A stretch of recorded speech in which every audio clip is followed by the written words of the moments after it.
হঠাৎ করেই সবাই প্ল্যান করে চলে গেলাম লোকনাথ বাবার মন্দির চাকলাতে। আর খুব ভালোভাবে পুজোটা দিয়েছি আমরা, দিদি, জামাইবাবু, আমি, আমার বর মশাই আর ভাই, 5 জন গেছিলাম। দিদির মেয়ে আমার ছিল, ওদের এক্সাম ছিল, ওরা যেতে পারেনি, ওদের অন্য সময় নিয়ে যাব। আর জামাইবাবুর শরীরটাও ভালো ছিল না, তার মধ্যেও ঠাকুরের নাম করে বেরিয়ে পড়লো লোকনাথ বাবার মন্দিরে যাবে বলে। তো চলো সবাই মিলে আমরা বেরিয়ে পড়েছিলাম, খুব মজা করেছিলাম। একদম ভোরবেলার দিকে বেরিয়েছি আর খুব সুন্দর করে আমরা কিন্তু পুজো দিয়েছি। পুরো ফাঁকা ছিল তখন, তখন অতটা বৃষ্টিও ছিল না, ওয়েদারটা ভালো ছিল। বৃষ্টিটা কিন্তু বেলা মানে দুপুরের দিকে বৃষ্টিটা এসেছিলো। তো আমরা ছবি টবি তুললাম,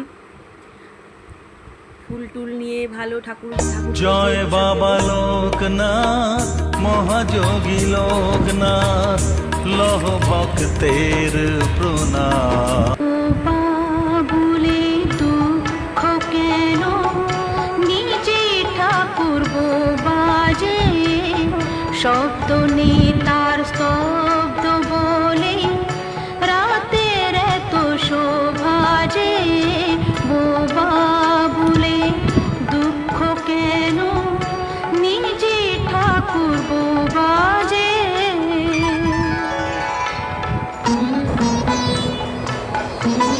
পুজো টুজো দেওয়া হয়ে গেছে, আমরা মেয়েরা একটু ছবি না হলে হয়।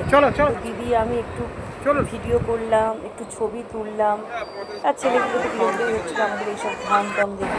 আমাদের একটু ঢং তো করতেই হয়। আর বাবার কাছে গেছি, বাবার মন্দিরের একটু ছবি নেবো না, একটু সেলফি তুলবো না, একটু ভিডিও করবো না, তা কি হয়?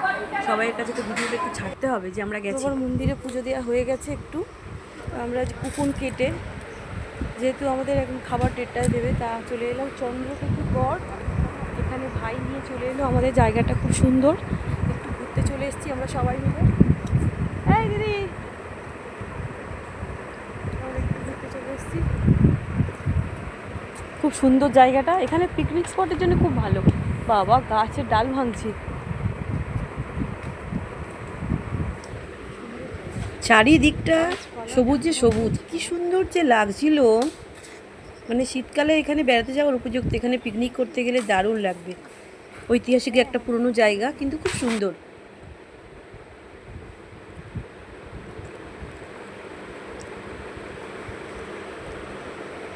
টিপ টিপ করে বৃষ্টি শুরু হয়ে গেছিলো, আমরা এখানে বেশিক্ষণ দাঁড়াতে আর পারবো না বলে তাড়াতাড়ি করছিলাম সবাই।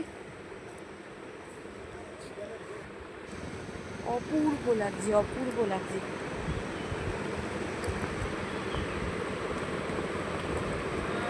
প্রাকৃতিক সৌন্দর্যের থেকে সৌন্দর্য কিছু হয় না। আমার একটু ইচ্ছা করছিল ভিডিও টিডিও একটু বেশি করে করার, কিন্তু আমার বরমশাই বারবার বিরক্ত বোধ করছে, একটু গান টান করতে দিল না।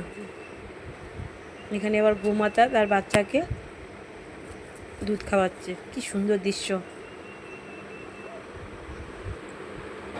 তো আমরা এখানে খেতে বসে গেছি। বাবার প্রসাদ, অনেক দিনের ইচ্ছা ছিল। প্রচুর লোক এখানে, মানে কত লোক যে একসঙ্গে এখানে খেতে বসবে। চারিদিকে কিন্তু এসি লাগানো আছে, ঠান্ডা ঘরটা, ব্যবস্থাটা ভীষণ ভালো, পরিষ্কার পরিচ্ছন্ন, টিপটপ একদম। আর কি সুন্দর খিচুড়িগুলো চাকা সিস্টেম গাড়ি করে নিয়ে যাচ্ছে। খিচুড়ি, আলুর দম আর পায়েস দিয়েছিল আমাদের খেতে। উফ, কি দারুণ যে হয়েছিল ভোগটা, বলার মতো না, অপূর্ব।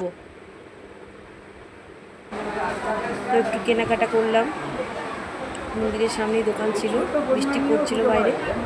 ঠাকুরের মূর্তি টুর্তি একটু কিনলাম।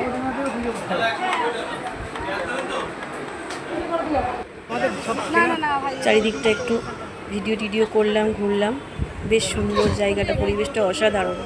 বেলার দিকে প্রচুর ভিড় হয়েছিল, আমরা তো 9:30টায় পুজো দিয়েছিলাম, ফাঁকা ছিল। তো আমরা এয়ারপোর্টের পাশ দিয়ে বেরিয়ে চলে এলাম। এই যে প্লেন নামছে, এখানে আমরা বসে একটা রেস্টুরেন্টে একটু চা খেতে গেলাম। চাটা কিন্তু অসাধারণ ছিল। তারপরে কলকাতার চারিদিকে দেখতে দেখতে বাড়ির দিকে রওনা দিলাম। বেশ সুন্দর হলো ওয়েদারটা, বৃষ্টি হলেও কিন্তু আমাদের অসুবিধা হয়নি না, গাড়িতেই গেছিলাম আমরা। তো টাটা বন্ধুরা, কেমন লাগলো ভিডিওটা অবশ্যই জানিও।